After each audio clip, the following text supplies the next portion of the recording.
We've heard a lot during this pandemic about the challenges and the stress associated with remote learning. But what does that mean for some of the parents that have kids that have special needs? And joining us now on the show is Michelle Rosenblum. She's the author of An A Word, Autism. Thank you for being with us, Michelle. Tell us about your son. Sure, absolutely. My son was born with an APGAR score of 9. He was completely typically functioning, healthy boy. He was vaccinated, and within 6 hours, he started shaking his head, flapping his hands, and had a rash on his chest. The doctors have actually given letters stating that he is a vaccination victim, and the CDC and they all won't allow him to be, vaccinated again. So we were shocked. It's been a really tough road, but he has made so much progress and he's doing great. He's now 15 years old. He was vaccinated when he was about 13 months. So that's when that occurred, MMR shot. So it's been quite a journey. But we have had so much support from so many people. And I actually worked with autistic children prior to his becoming autistic. And so I definitely started play therapy with him. And he is a result of play therapy. He speaks now. He didn't talk after the vaccination until he was about 6. He talks now, and he still has a little bit of you can't exactly understand what he says sometimes. In fact, a little boy said to him once, I had a play date with a typically functioning child, and he said, Joshua, are you British? You have an accent. Are you British? So he does sound a little different, but he's doing fantastically now. And I'm so grateful for all the help we've had. Dr. Ten's There's diverse health services too is amazing. So I have so many questions for you Yeah. right now as well. Before if we can maybe just start with the vaccine, Yeah. because obviously right now going into 2021, so much focus is on the new vaccine for COVID-19. What are your thoughts No on way. this new Never. vaccine? No. No way. Never. I know people who've had it who are health workers who are in bed, can't move, who are shaking, who are tremoring. It is not a good thing, from my opinion. And all the professionals I've worked with across the country, mostly holistic healers, doctors, MDs, DOs, who've had to leave the medical profession because they are so forced into sticking to that agenda, whether it works or not. Dr. Yeah. Tent, again, if you have a child on the spectrum, I really urge you to go see him at Diverse Health Services in Novi. He's truly a genius, and he's changed Joshua's life. He's saved us. It's all food-based, vitamins. I actually bought a sauna to detox my son from the shots, and he sweated out a lot. If you don't have a sauna, put your kid in a hot car for 10 minutes, 15 minutes. He told me, if you can't get a sauna. There's so many things that you can do. And my son is so much better than a lot of the kids who went the medical and behavioral route. He's a play therapy product, and he's a holistic vitamin product, as well as all the amazing teachers at West Bloomfield schools. So with that, so you're against the vaccine, but now Oh, it yeah. looks like it could even be mandated for us to be able to do some Never. things in our lives. But just from a virtual standpoint, Yeah. we hear so much and we talk so much right now about the issues of virtual learning with kids that aren't on the spectrum. But for your child, what's it been like? Has it been better or worse? Well, it's been better for me on some level because I'm a certified teacher and guidance counselor, and I worked with the autistic population prior to even having Joshua at all. So I have a lot of insight as to how to teach. So for me and Joshua, it's been really good. I cannot imagine how it is for people who don't have that background. It must be incredibly difficult.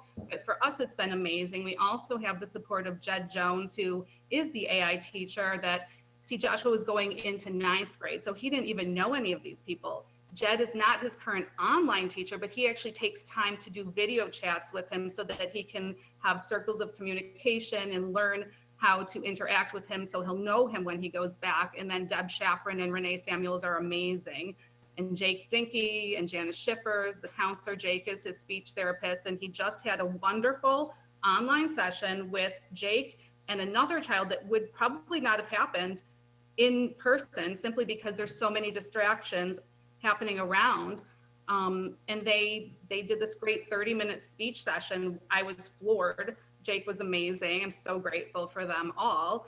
And yeah, he's doing really well. He has sensory issues. So going to a school with 1,900 children, not a fun thing. Not a fun thing for him at all. It's too loud. There's the energy off of people is too much. He feels things deeply. He's extremely sensitive. So he's thrilled. It's like Christmas every day. He's like, and he works. And it was hard at first because a dual relationship is very difficult. I'm his mother, but I had to become his teacher as well. And he did not like that for the first 2 weeks. I can assure you that was not fun at all. But he's lucky to have someone such as yourself that's able to support him in this role. Have you been able to talk with some of the other parents of the other special needs students that were maybe in your son's class? How are they doing? Um, well, I do speak with one woman in particular, and she's happy with the efforts of the teachers, but it's almost impossible to really give these kids on the spectrum or any special needs children what they really need, because they need that in-person back and forth exchange. A lot of what I pushed for in the IEP actually on Wednesday, and they were lovely and granted me my extra requests, was that they would help him understand he needs to listen to people, because I think he's making up for the first 6 years after he lost his speech after the vaccination, because he's talking up a storm and he doesn't listen. So he needs to learn that. So they're calling him, and it's wonderful. My mother's doing that as well for him. So thank you to my mom. Yeah. But I wonder about the kids. I mean, you have a master's in counseling psychology as well as a master's in teaching, but I wonder about the kids that are on the spectrum or that need this additional, focus and help, who maybe aren't getting it virtually. I have to tell you, Renee Samuel starts off every single morning with social contract agreements that they read with her and with the whole class, and a promise to be respectful. It's a promise to take turns to mute your microphone when you're not speaking or called on, to raise your hand. And Deb Shaffrin is absolutely so funny and engaging, but teaches them. So they really are getting a lot. And my son would not sit in the middle school for more than 10 minutes. And now, and I'm not too happy about this because I don't think it's healthy to sit in front of a computer all day, but nonetheless, he actually sits through 50 minutes, and I have crystals, I collect crystals, and he'll hand me a crystal when he wants a 10-minute break. He has 3 for the whole week. So these are ideas that parents can use too. If their kid is getting antsy, they can wait to actually have that break when they really feel they need it. But they're all doing great. All these teachers are doing amazing stuff that probably also wouldn't have happened in school in a different way, with the breakout rooms. And the kids feel really special when they get called on. It's really strange, but it's working somehow for us at least.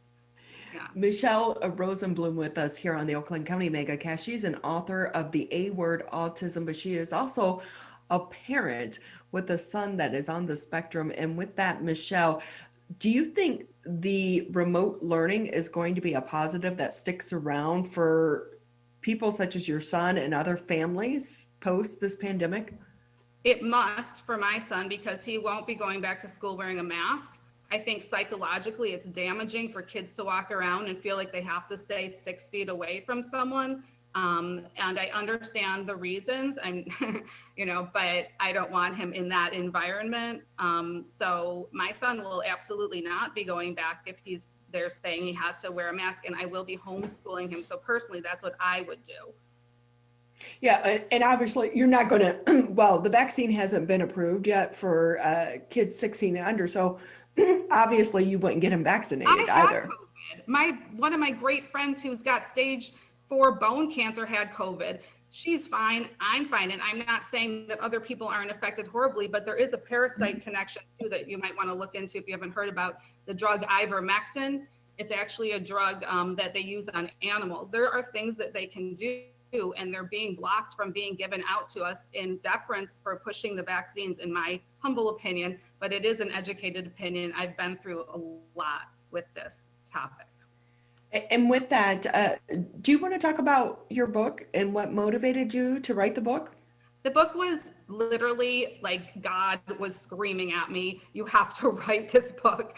It was really like a spiritual thing. I had to write it. I didn't want to write it. It brought up every painful, awful memory. And I've been through a lot of pitfalls. That's why I like to teach people on my YouTube channel about autism and other things, because I learned the hard way and I was educated. I worked with autistic kids.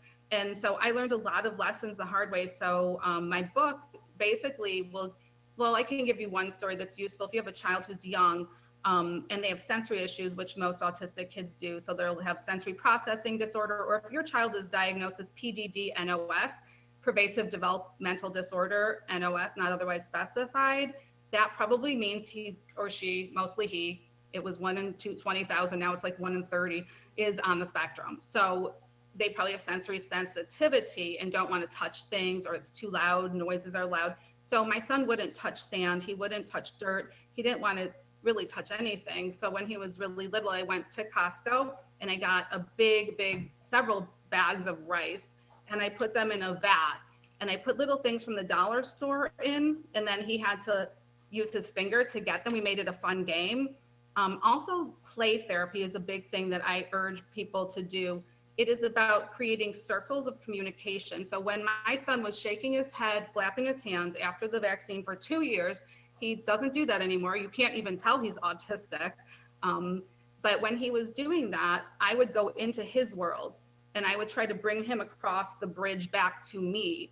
So I would walk towards him, and if he was like, I mean metaphorically, if he was sitting at a wall and hitting the wall, because he would just stim all the time, hit the wall, I would hit the wall, and then I would do it again, and then I'd wait until he'd look at me. Now, when he looked at me, that was one circle of communication. Otherwise, he was in his own world. So I would bring him back, then he'd do something. Then we started counting, there were 2 circles, then there were 3. Well, now there's millions, and it really works with a lot of kids. So I highly recommend Dr. Stanley Greenspan's book on play therapy. How important, Michelle, has this been for you to have a community around you to help navigate the world? Oh my, you can't do this alone. Like, I am so grateful for teachers such as Kathy McCotter in the young days when he was 2 years old and he had his first IEP and he was in her class, and Kathy Wiseman, all these wonderful educators that really, really work so hard. People have no idea. They go above and beyond. I've had friends and family help as well. You know, it was hard. We did wheat-free, gluten-free, dairy-free, soy-free for a while. That was a challenge because, people would say, oh, I'm bringing a pizza over. Wait, we just detoxed from pizza for 6 weeks and he smelled it. And now I have to give him a piece of pizza or he's going to be so sad. And, there's so many things that happen when you have a kid on the spectrum. Yeah. But knowing that and with your background, have you been able to try to reach out to some of the parents that don't have your background, but also maybe don't have the support that you do? Because you're very lucky and very blessed, Yeah. as well as your son, to be able to have you in his life.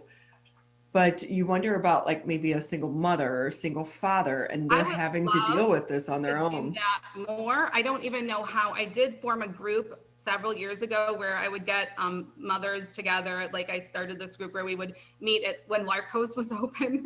We would meet at Larco's and we would say, we're not going to talk about autism at all. And the entire meal was like autism. Oh, did you know my son did this? And then my son, actually Joshua, did this once. He had this African-American friend who was so darling. It was like one of his best friends. He had cornrows. So Joshua decided to cut 40 circles in his hair. I didn't even know he could like figure out how to use the scissors and do that at the time. So we would sit there and we would literally tell stories like this, like endlessly. And that's what we did. And you know what? It was cathartic. Like, looking back, I thought, well, everyone's like, no, we're not talking about autism, but we needed that. And my daughter, God bless her, she is a year and a half older than him. And I had to take her away to like hotels. Like, I would take her to the Sheraton Novi every 2 months for like the weekend. Or if you just go to Starbucks, like you can't go to Starbucks now, but go somewhere and do something with your sibling, because they grow up so fast because they have to. She's an amazing kid, Amalia, I love you. And how is that for you to have to navigate when you have more than one child? Because so much attention is put on the child with the additional needs. That's what I mean. So as much as I did for her, I still feel this like feeling of a little like, what more could I have done? Like I still feel this somewhat this guilt. Like, you know, when he would have one of those meltdowns, those autistic meltdowns, like we were at Greek Isles and there was a full house of people there, and we unfortunately chose to sit next to the window.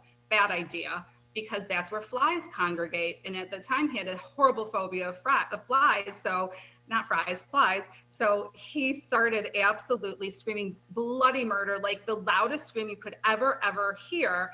And literally everyone except one table in that place stopped talking, and the other table happened to be his other best friend on the spectrum of autism. And the mother didn't even stop talking. She was so used to hearing that, you know. So that was something. Yeah. Michelle Rosenblum with us here on the MegaCast. She is the author of The A Word, Autism. She is also a mother with a son who is autistic in the West Bloomfield School District. Coming out of the pandemic, what have been the lessons learned for you and education that you would like to share with our viewers and our listeners? Go with the flow of your child. My son in 7th grade had a teacher who apparently gave him Lucky Charms as a treat. I didn't know that till 5 months ago. We were like organic and all that, non-GMO. He saw it on a commercial and he said, "I want that again, Mommy." Okay, well, guess what has spawned from that? Literally behind me there's signs. There's a Fruit Loop sign. I let him start making a list of the different junk food cereals. He calls them beautiful cereals because the boxes are beautiful. I get it. And he wrote Fruit Loops on morning, Sunday and Wednesday. It is awesome. That's what he wrote. And he has a list of now 150 junk cereals. I literally did not know there were that many. But the good lesson is that now he listens to me because he wants to be healthy. And I'll read the ingredients. What's this ingredient? BHT? That's a preservative. That's bad. You don't want to eat that. Okay, Mommy, once in a while. Right, once in a while. And then his teacher, Jed Jones, who he hasn't yet met, will call him on a Zoom and they'll do slow eating because he was watching other videos that went really fast eating. So we're teaching him go slow, and they'll do that together. And he's making lists, he's writing. Go with the flow of your child, whatever they're interested in. He was into trains. We bought trains. You can go to the library and get train books or whatever it is that your kid wants, but let them go for it, because you know what? There's so many lessons that come out of it. You can't even begin to know. You'd be shocked at what they'll come up with. He drew, he colored, he's making lists, he's writing, he's talking to people about it. That's an interest. So there's a circle of communication. He's got thousands, but now we can use that. We can use that to get him to talk more and to listen to other people. I'm listening to you and I'm exhausted. How do you get through the day? I'm sorry I'm talking so fast. I'm trying to get all this information. But I mean, like, it must be overwhelming at times for you as a parent. He's my greatest teacher. Deal with this, but we're also in the middle of a pandemic that we've never experienced before as well. Well, I have a different view of that. I feel like you have a choice in life. You can look at the negative and stare at the TV and see all the bad things happening. And I instead choose to hear about them, to know, but to send prayers and blessings, and then to do what I can to make our existence happy, to, color, to garden this year. I gardened a lot more. We did more cooking projects. He learned to cook this year. Just trying to say, you know what? I can't control what's happening out there, but I can control what's happening in this home. And I choose to look for the light and the love and the bright and the connection and the happiness and the joy, because thinking about the negative will not help anyone to feel better.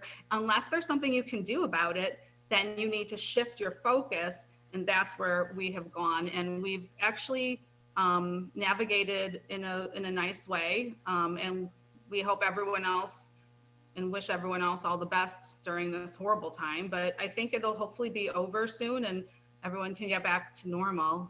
That would be nice. Wouldn't it be nice?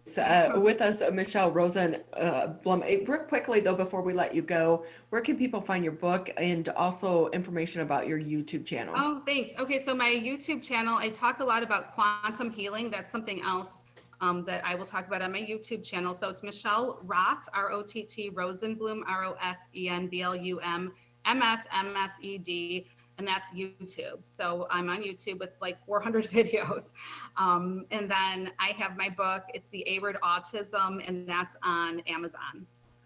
Well, we so appreciate your time and we wish you and your family, as well as your son, the best in 2021. Thanks. All the best to you too.